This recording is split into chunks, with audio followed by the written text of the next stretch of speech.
भद्रकाली ये मूवी आजकल जैसे देश में करप्शन और स्कैम्स हो रहे हैं उनके ऊपर बनी हुई है, जहां पर पॉलिटिशियंस अपना फायदा देखते हैं और वह गरीबों को गरीबी में रहने देते हैं, जबकि अमीर और अमीर बनते जा रहे हैं। इसी सिचुएशन से लड़ने के लिए एक हीरो खड़ा होता है, लेकिन देखना यह होगा कि पॉलिटिशियंस के खिलाफ खड़े होने का नतीजा उसकी जीत होगी या वह हार कर जाएगा। मूवी का एक्सप्लेनेशन शुरू करने से पहले आपसे एक रिक्वेस्ट है, इस वीडियो को लाइक और हाइप कर दीजिए, क्योंकि मूवी की शुरुआत होती है 1940 के एक आश्रम से, जहां पर एक औरत की मौत हो गई है। देखने से तो ऐसा लग रहा था कि यह सुसाइड है, लेकिन जब पुलिस आती है और तहकीकात करती है तो पता चलता है कि यह तो मर्डर हुआ है। दरअसल ये औरत ट्राइबल वुमेन थी और उसके पति की भी मौत हो चुकी थी। उसका एक छोटा लड़का भी है। इस औरत के साथ कुछ लोगों ने दुष्कर्म किया था, इसके बाद उन्होंने उसे मार दिया। तभी पुलिस वाले को एक हाई प्रोफाइल बिजनेसमैन का कॉल आता है, अभ्यंकर स्वामी, और वह इस केस को रफा दफा करने के लिए पुलिस से कहता है। बदले में वह पुलिस वाले का हायर पोस्ट में ट्रांसफर कर देता है और जो उस औरत का बच्चा था उसे डंप यार्ड में छोड़कर जाने के लिए कह देता है, और वही अभ्यंकर बहुत ज्यादा ही खुश होता है। पर देवी माता को तो कुछ और ही मंजूर था। अब सीन 2025 हैदराबाद में शिफ्ट होता है, जहां एक ससुर ने अपने बहू का दूसरे डिपार्टमेंट में ट्रांसफर करवाने के लिए गवर्नमेंट एम्प्लॉय को 40 लाख रुपए दिए थे, लेकिन वह एम्प्लॉय 40 लाख लेने के बाद उनका काम करने से मुकर जाता है। इसलिए उन लोगों की हेल्प करने के लिए कुछ लोग सजेस्ट करते हैं कि तुम जाकर किट्टू से मिलो, वह तुम्हारा काम जरूर कर देगा। किट्टू ब्रोकर का काम करता था सेक्रेटरी के अंडर।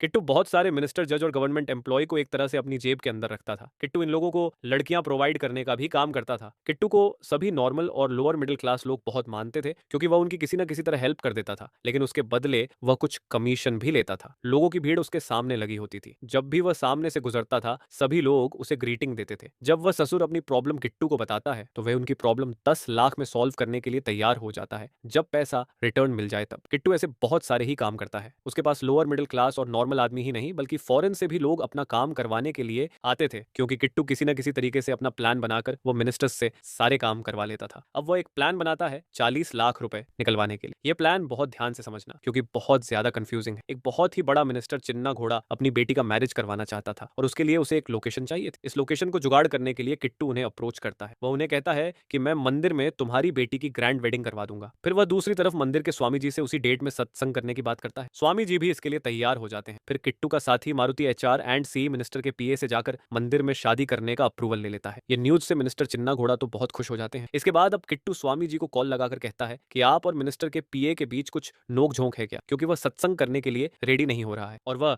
उन्हें चने के झाड़ पर चढ़ने लग जाता है कि आप तो महाराज हैं, आपकी बात कौन नकार सकता है। मुझे तो लगता है कि उसने पैसा लिया हुआ है चिन्ना घोड़ा की बेटी की शादी करवाने के लिए। यह सुनकर स्वामी जी को भी अच्छा नहीं लगता, इसलिए स्वामी जी सीएम की वाइफ से बात करके सीएम से बात करने के लिए कहते हैं। सीएम की वाइफ सीएम को सारी बातें बता देती है कि तुम्हारे मिनिस्टर के पीए ने 40 लाख रुपए लिए थे। सीएम के एडवाइजर यही सलाह देते हैं कि यह बात लीक नहीं होने चाहिए, नहीं तो हमारा नाम बहुत बदनाम होगा। हम पीए के मिनिस्टर को किसी दूसरे से रिप्लेस कर देते हैं। अब जिस मिनिस्टर के पीए ने पैसे रिटर्न करने से मना कर दिया था, उसे मिनिस्टर खूब मारता है, क्योंकि उसकी वजह से उसका मिनिस्ट्री का पद उसके हाथ से निकल गया, और वह पीए को पैसा वापस रिटर्न करने के लिए भी कहता है। घबराते हुए सारे पैसे किट्टू को दे देता है। तो ऐसे किट्टू ने पूरा प्लान बनाकर पैसे मिनिस्टर के पीए से निकलवा लिए। खैर, किट्टू ऐसे बहुत सारे ही काम करता है, लाइक कुछ पुलिस वालों का ट्रांसफर करना जिनके पास पैसे नहीं है, उनकी हेल्प करना, और औरतों को उनके इंडिपेंडेंट होने के लिए इंडस्ट्री खोल के देना। साथ ही साथ वह कुछ इलीगल काम भी करता था, लाइक जज मिनिस्टर्स के ब्लैक मनी को रनिंग में लाकर लीगल बना देना। किट्टू का मिनिस्टर्स के बीच इतना इन्वॉल्वमेंट हो गया था कि वह उनसे बिना परमिशन जाकर उनसे मिलने लग गया था। यहाँ वह अभ्यंकर के लिए भी काम करता था। अभ्यंकर अब पॉलिटिकल एक्सपर्ट है। उसका मानना बहुत ही गलत है कि लोअर मिडिल क्लास ये सारे सिर्फ हमारे यूज के लिए बने हैं और हम उन पर राज करने के लिए। किट्टू को एक वेदा नाम की लड़की दिखती है, जो कि उसे हेल्प मांगने आती है उसी की कंपनी में जॉब करने के लिए। वेदा ने 2 साल पहले डाइवोर्स ले लिया था अपने पति से दहेज के कारण। किट्टू को पहली नजर में वेदा से अट्रैक्शन होना शुरू हो गया था, इसलिए किट्टू वेदा को अपनी कंपनी में जॉब करने के लिए परमिशन दे देता है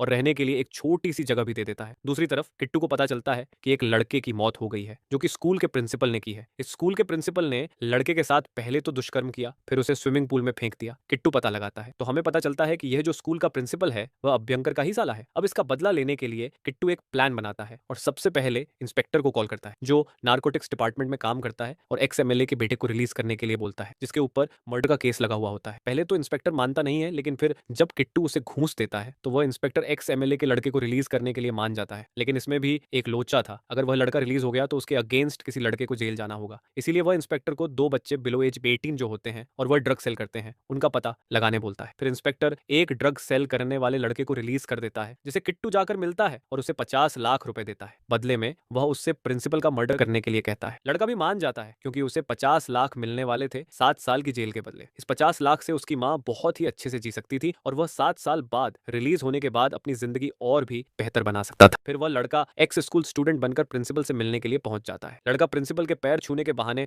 उसका प्राइवेट पार्ट काटकर प्रिंसिपल को मार देता है। अब वह लड़के पर 2 केस आ जाते हैं। बाद में जब इंस्पेक्टर को पता चलता है कि किट्टू ने अभ्यंकर के साले को खत्म कर दिया है तो वह तो बहुत ज्यादा ही घबरा जाता है। इसलिए वह पैसा लौटाने के लिए आता है, लेकिन किट्टू उसे समझा बुझाकर भेज देता है कि वह तुम्हें कुछ नहीं कर पाएगा। इधर अभ्यंकर भी बहुत गुस्से में होता है और अपने साले का अंतिम संस्कार करके पूरी फोर्स को इसकी इन्वेस्टिगेशन में लगा देता है। वहीं किट्टू और वेदा का आपस में आंखों ही आंखों इशारा होने लग जाता है। तभी एक दिन किट्टू का एडवाइजर उसे सलाह देता है कि तुम्हारे पास पैसे इतने हो गए हैं कि संभालने की जगह नहीं है, और अगर तुम्हें सेफली काम करना है तो तुम शादी कर लो और आधा प्रॉपर्टी उसके नाम कर देना, जिसकी वजह से आगे चलकर इशू नहीं होगा। इसीलिए किट्टू सीधा वेदा से जाकर बात करता है और वेदा बिना कुछ किट्टू के बारे में जाने उसे शादी करने के लिए तैयार हो जाती है। कुछ दिनों में उन दोनों की शादी हो जाती है। अगले कुछ दिन बाद दिल्ली के कैबिनेट मिनिस्टर का पीए वेंकट मूर्ति किट्टू के घर तक चला आता है। वो बहुत ज्यादा ही परेशान था कि वह जिस मिनिस्टर के लिए काम करता है वह उसे रिस्पेक्ट नहीं करती है और अपने घर का बाथरूम वगैरह साफ कराती है, जबकि वह पीए है, साथ ही उनका भतीजा भी है। इसीलिए वेंकट मूर्ति मिनिस्टर की नजर में अपनी रिस्पेक्ट बनाना चाहता था। वेंकट मूर्ति चाहता था कि मिनिस्टर के पास 300 एकड़ की एक जमीन है जिसे वह 800 करोड़ में एक जापानी कंपनी को वहां इंडस्ट्री खोलने के लिए देना चाहती है, जबकि उस लैंड की कीमत सिर्फ 40 करोड़ है। तो अब वेंकट मूर्ति का मानना है कि अगर वह लैंड उनके नाम हो जाए तो उनकी रिस्पेक्ट वापस से बन जाएगी। इसके बदले में वह किट्टू को 200 करोड़ रुपए देने के लिए तैयार थे। किट्टू के लिए सबसे बड़ी मुश्किल थी कि वह लैंड दिल्ली की मैडम वेंकट मूर्ति के नाम क्यों करेगी, वह तो किसी बड़े आदमी के नाम करेगी, लाइक अभ्यंकर के। तभी किट्टू को एक एक्स एमएलए के बारे में पता चलता है जो कि दिल्ली की मैडम के अंदर काम करता था। उस एक्स एमएलए का एक भतीजा भी है जो कि उस एक्स एमएलए का पूरा काम संभालता है, लेकिन उसने अपने लिए अभी तक कुछ बनाया नहीं है। किट्टू तुरंत ही वेदा को हनीमून के लिए तैयार करके उनके घर जाने के लिए निकल जाता है और वहां जाकर वेदा और किट्टू एक दूसरे के साथ क्लोज भी हो जाते हैं। साथ ही उस एमएलए के परिवार से भी घुल मिलने लगते हैं और इसी बीच वह एक्स एमएलए के दिमाग में जहर पैदा करना शुरू कर देता है। वह कहता है कि कंपनी तो आप ही की कॉन्स्टिट्यूएंसी में खुलने वाली है, तो आप मिनिस्टर को हटाकर डायरेक्ट कंपनी से डील कर लो। जब मिनिस्टर ऊपर से प्रेशर बनाए तो मिनिस्टर से अपना हाथ पीछे करने के लिए पैसे मांगो। वह कम से कम आपको 200 करोड़ रुपए तो दे ही दे। पहले तो वह एमएलए अपने सब लोगों के सामने ऐसा दिखता है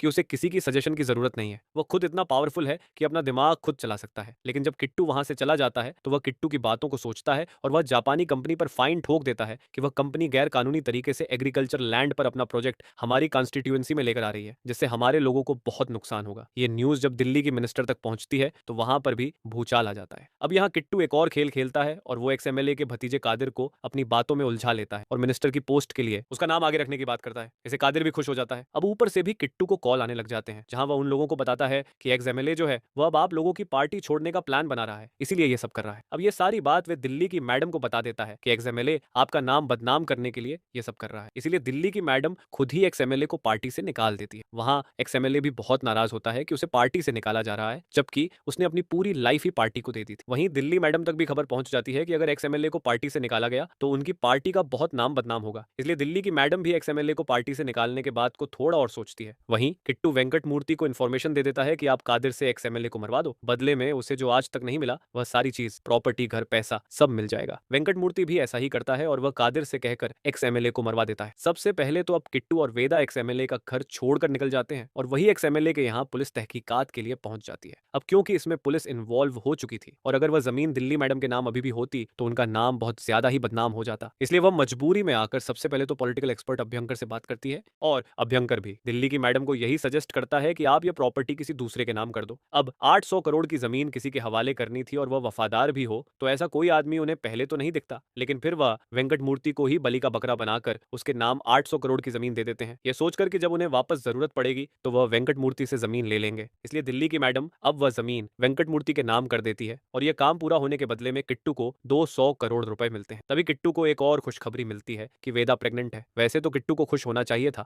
लेकिन उसे कहीं ना कहीं कुछ गड़बड़ लग रही थी और वह खुश नहीं था क्योंकि उसे पता था कि दिल्ली की मैडम और अभ्यंकर अब शांत बैठने वाले नहीं है। वही दिल्ली मैडम को भी कहीं ना कहीं लग रहा था कि उसने इतना जल्दी डिसीजन कैसे ले लिया और उसे ऐसा लग रहा था कि कहीं ना कहीं ये डिसीजन मैं ना चाहते हुए भी सिचुएशन की वजह से ली हूं, न कि अपना खुद का दिमाग लगा। इसीलिए सबसे पहले तो दिल्ली की मैडम ये प्रोजेक्ट कॉल ऑफ कर देती है ताकि उसकी इमेज सबके सामने ऐसी बन जाए कि ये प्रोजेक्ट लोगों के हित में नहीं था, इसीलिए उसने ये प्रोजेक्ट ही कॉल कर दिया। अब ये न्यूज जैसे ही वेंकट मूर्ति को पता चलती है तो वह अपना लॉस रिकवर करने के लिए सबसे पहले किट्टू के पास जाता है और उसे 200 करोड़ रुपए मांगता है जो वेंकट मूर्ति ने अपना काम निकलवाने के लिए दिए थे। बदले में जितना किट्टू का कमीशन बनता है वह रख लेने के लिए कहता है, लेकिन किट्टू कमीशन रखे बिना ही पूरे 200 करोड़ रुपए वापस देने के लिए तैयार हो जाता है। वही अभ्यंकर को को उसके कुछ साथी ये इन्फॉर्मेशन दे देते हैं कि किट्टू और वेंकट मूर्ति ने क्या डील की थी। अभ्यंकर की भी अब ईगो में आ जाती है कि कैसे किसी ने मेरी नाक के नीचे से ये सारे काम कर दिए। इसीलिए वह टास्क फोर्स में से राम पांडे नाम के ऑफिसर को तुरंत अपने पास बुला लेता है और किट्टू के बारे में सारी इन्फॉर्मेशन इकट्ठा करने के लिए कह देता है। अब सीएम के साथ में हाई कमिश्नर की मीटिंग होना शुरू हो जाती है। अंदर क्या हो रहा है इसकी इन्फॉर्मेशन निकालने के लिए किट्टू हर जगह से कोशिश करता है, लेकिन हर जगह उसे नाकामी हाथ लगती है क्योंकि सभी सीएम की मीटिंग के अंदर थे। इसलिए सबसे पहले तो किट्टू वेदा को लेकर अपना घर छोड़कर निकल जाता है। वही राम भी अपने सारे ऑफिसर्स को 2 घंटे का समय देता है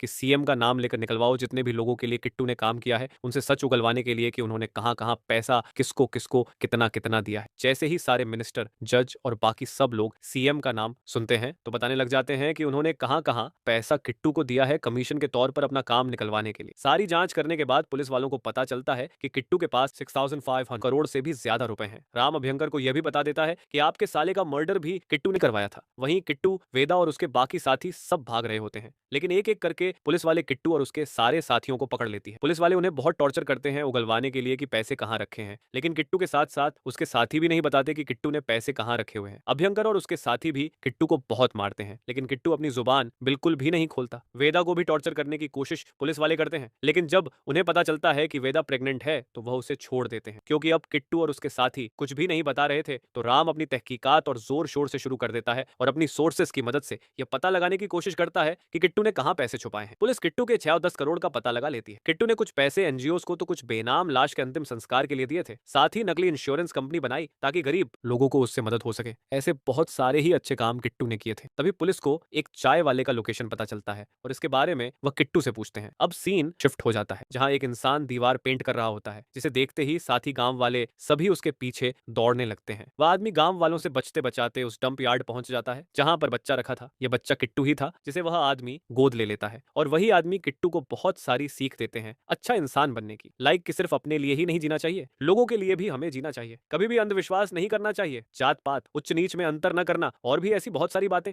वह किट्टू को सिखाते हैं जिससे किट्टू अच्छा इंसान बन सके। और एक दिन वह किट्टू से पूछते हैं कि अगर तुम लीडर बन गए तो तुम क्या करोगे। तो किट्टू का जवाब होता है कि मैं तो लोगों की सेवा करूंगा। पर वह अंकल किट्टू को समझाते हैं तुम कभी भी लीडर नहीं बन पाओगे, क्योंकि लीडर उसी को बनाया जाता है जो घूसखोरी करता है और जो नेताओं के बराबरी का होता है। जितने भी वोट मांगते हैं उन पार्टियों का जीतने के बाद एक ही काम होता है, लोगों को लूटना। किट्टू की मम्मी का केस भी कोर्ट में चल रहा होता है, जहां पर अभ्यंकर भी कोर्ट में ही आया होता है, लेकिन कोर्ट का जो जज होता है वह किट्टू की मम्मी के लॉयर की बातें न सुनकर हमेशा ही डेट को पोस्टपोन करता रहता था और अभी अभ्यंकर फ्रीली घूमता रहता था। इसलिए वह अंकल किट्टू को अभ्यंकर का चेहरा अच्छे से याद रखने के लिए कहते हैं और उसकी मम्मी के साथ क्या हुआ सारी बातें किट्टू को बता देते हैं कि तेरी मम्मी के साथ जिसने भी गलत किया वह तो गलत था, साथ ही साथ जज भी गलत था जो तुम्हारी मम्मी को कोठी वाली बनाकर केस को जल्दी से जल्दी खत्म करना चाहता था। और इस सब प्लानिंग के पीछे एक मास्टरमाइंड था, वही अभ्यंकर। कुछ साल बाद उस अंकल ने मंदिर की दीवार पर कुछ पेंटिंग की थी जिसकी वजह से पुलिस ने मार मार कर उस अंकल को खत्म कर दिया। इसके बाद किट्टू अंकल का शहर छोड़कर हैदराबाद के लिए निकल गया था। हैदराबाद पहुंचकर पहले तो किट्टू मिनिस्टर्स के ऑफिस में झाड़ू पोछा लगाने का काम करता था और चाय बांटने का काम करता था और ऐसे काम करते करते वह अभ्यंकर के घर में भी झाड़ू पोछा और साफ सफाई का काम करना शुरू कर दिया था। अब सीन प्रेजेंट में आता है। इन्वेस्टिगेशन करते करते 6 महीने बीत चुके थे। यहाँ हमें दिखता है कि राम को अभी तक किट्टू के बारे में कुछ भी जानकारी नहीं मिली है, न ही वह पैसे की इन्फॉर्मेशन मिली है। इसलिए राम फिर से किट्टू के पास पैसे कहाँ हैं पूछने के लिए जाता है और इस बार किट्टू पैसा कहाँ है उसकी लोकेशन बता देता है, क्योंकि अब वेदा को बच्चा होने वाला था और यह इन्फॉर्मेशन बताने के बाद उसे जेल से छोड़ देने की बात राम ने कही थी। लोकेशन में पहुंचने के बाद पुलिस को 5367 करोड़ पैसों से भरी पेटियां और सोने के बिस्कुट मिल जाते हैं। इसके बाद सबसे पहले तो अभ्यंकर किट्टू को धमकी देता है, तू लोगों की मदद क्यों करने चला है? भगवान ने हमें लीडर बनने का दिमाग दिया है और तुम अपनी औकात भूल गए हो, इसलिए जितना अच्छा हो तुम मुझसे दूर रहो। फिर बाद में अभ्यंकर पुलिस वालों को किट्टू पर बहुत ज्यादा टॉर्चर करने को कहता है। फिर 150 से भी ज्यादा केस लगाकर बेल करवा देता है। इन केसेस की वजह से किट्टू और उसके साथियों को रोज ही पुलिस स्टेशन जाकर साइन करना होगा। इसीलिए अब हर रोज किट्टू और उसके साथियों की जिंदगी पुलिस स्टेशन में जाकर साइन करने में ही बीत रही थी। वेदा भी अब किट्टू के पास वापस आ जाती है, पर किट्टू भी कहीं ना कहीं अपसेट था क्योंकि उसका इतना बड़ा साम्राज्य अपनी आंखों के सामने गिरता हुआ दिख रहा था। राम भी अब अपना टारगेट पूरा कंप्लीट कर लिया था, यानी 6500 करोड़ के स्कैम का पता लगा लिया था। इसलिए अब उसको भी अभ्यंकर इस केस से रिलीज देता है। वही मारुति को लग रहा होता है कि जो हमने पाप किए हैं उसी का कर्म हमारे पीछे घूम रहा है, जिससे किट्टू बहुत ज्यादा गुस्सा हो जाता है और कहता है हमने कौन सा गलत काम किया है। वह सभी को समझाता है कि आज के जमाने में हम पढ़ लिख कर कुछ नहीं कर सकते, चाहे तुम बड़े बड़े ऑफिसर ही क्यों ना बन जाओ, लेकिन हमें काम तो नेताओं के नीचे रहकर ही करना पड़ता है और जो ऑफिसर ऐसा नहीं करना चाहता उसे नेता लोग उसकी पोजीशन में रहने नहीं देते। आज के जमाने में शरीफ इंसान बनकर रहना किसी की बस की बात नहीं है, क्योंकि यहाँ लोगों की मदद करने पर भी हमें मार दिया जाता है। तो इसमें इंसान क्या ही करेगा, वह खुद भी गलत रास्ता चुनेगा ही। किट्टू जब से हैदराबाद आया था, वह करप्शन को अपनी आंखों से देख रहा था, चाहे हॉस्पिटल में हो या बाहर। पेट्रोल के दाम तेजी से बढ़ रहे हो, लेकिन उसमें मिलावट भी उतनी ही हो रही हो। महंगाई, ऊपर से टैक्स से लोगों की कमर तोड़ देना,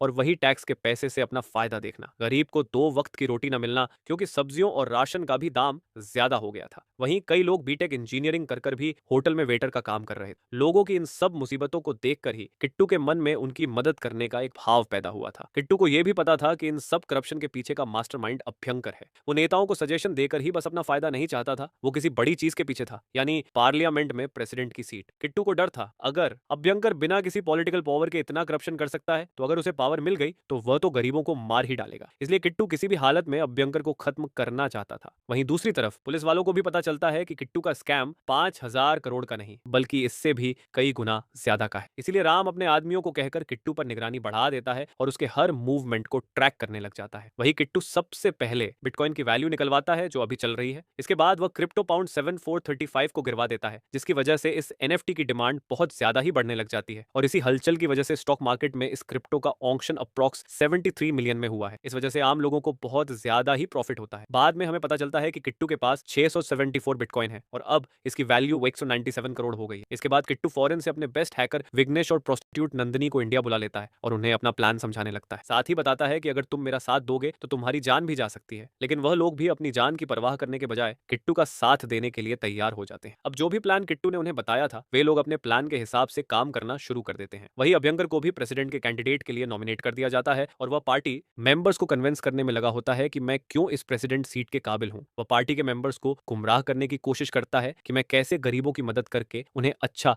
जीवन दे सकता हूं। पार्टी मेंबर्स भी अभ्यंकर की बातों में आ जाते हैं और उसे प्रेसिडेंट बनाने के लिए हामी भर देते हैं। अब आप इस इमेज में जो जो देख रहे हैं, ये सब अभ्यंकर की इंडस्ट्रीज हैं। इन इंडस्ट्रीज में एक एक करके वार्निंग अलार्म बजने लगते हैं, क्योंकि किट्टू के हैकर विग्नेश ने सारी इंडस्ट्री के सिस्टम को हैक कर लिया है। मशीनें सारी धीरे धीरे करके रुक जाती हैं। ये इन्फॉर्मेशन जैसे जैसे अभ्यंकर तक पहुंचती जाती है, उसका टेंशन बढ़ता जाता है, जिसकी वजह से राम पर प्रेशर बनता है। लेकिन राम का जो खबरी होता है, वो बताते हैं किट्टू तो यहाँ शांति से पान खा रहा है, उसने तो कुछ किया भी नहीं। राम भी शौक हो जाता है कि यह सब फिर कौन कर रहा है। इसीलिए सबसे पहले तो राम अपने काबिल हैकर्स को विग्नेश का पता लगाने के लिए कह देता है। किट्टू का एक प्लान हमें यहाँ और दिखता है कि उसने आम लोगों को टिफिन के डिब्बे पकड़ाए थे, जिसमें टाइम बम अटैच थे, और यही बम राम को अभ्यंकर की इंडस्ट्री के आसपास भी मिलते हैं। पर अच्छे से इन्वेस्टिगेशन न होने के कारण अभ्यंकर की एक एक इंडस्ट्री मिट्टी में मिल जाती है। किट्टू के साथ ही अभ्यंकर जो गायों की इलीगल तस्करी करता था, वह भी पब्लिक के सामने ले आते हैं। किट्टू की इस काम की वजह से अभ्यंकर की हर जगह थू थू होने लग जाती है। सभी अभ्यंकर की काली करतूतों का पर्दाफाश करने लग जाते हैं, जिसकी वजह से अभ्यंकर मैडम को धमकी देता है कि अगर मुझे कुछ भी हुआ तो इसका अंजाम तुम्हें खुद भुगतना होगा। वहीं किट्टू अपनी पत्नी को अपने से दूर भेज देता है। इसके बाद वह पुलिस स्टेशन में अपनी हाजिरी लगाने के लिए जाता है। वही राम को ऊपर से मिनिस्टर प्रेशर डालने लगते हैं कि किसी भी हालत में किट्टू को अरेस्ट करो। राम पहले तो किट्टू को अरेस्ट करने से इनकार कर देता है, क्योंकि उसके पास कोई भी सॉलिड प्रूफ नहीं है। लेकिन मिनिस्टर की प्रेशर की वजह से उसे मिनिस्टर की बात माननी पड़ती है और वह किट्टू को अरेस्ट करने के लिए निकल पड़ता है। और कुछ ही देर में किट्टू को पकड़ने के लिए सभी पुलिस वाले पहुंच जाते हैं। लेकिन किट्टू को भी पता था कि ऐसा होने वाला है, इसीलिए वह अकेला ही सभी पुलिस वालों को एक एक करके मारने लग जाता है। पुलिस वालों को मारते मारते किट्टू अपने एक सीक्रेट लोकेशन में पहुंच जाता है। उसने अंडरग्राउंड में एक टनल बनाई हुई थी, जहां पर उसने सारा सेटअप बिठाया हुआ था। वहां पहुंचकर किट्टू नंदिनी को अपना प्लान शुरू करने के लिए कहता है। प्लान यह था कि इंडिया के चौथे सबसे रिच आदमी फिरोज के बेटे को अगवा कर लेना। नंदिनी अपने काम में लग जाती है और कुछ ही देर में फिरोज का बेटा नंदिनी से मिलने के लिए जाता है। नंदिनी फिरोज के बेटे को बेहोश कर देती है। फिर किट्टू फिरोज को कॉल लगाता है और अपनी डिमांड बताता है। उसकी डिमांड होती है कि अभ्यंकर पावर में नहीं आना चाहिए। अगर ऐसा नहीं होता है तो तुम्हारा बेटा खत्म। फिरोज का अभ्यंकर से बहुत ही गहरा कनेक्शन था, क्योंकि फिरोज ने अभ्यंकर को करोड़ों रुपए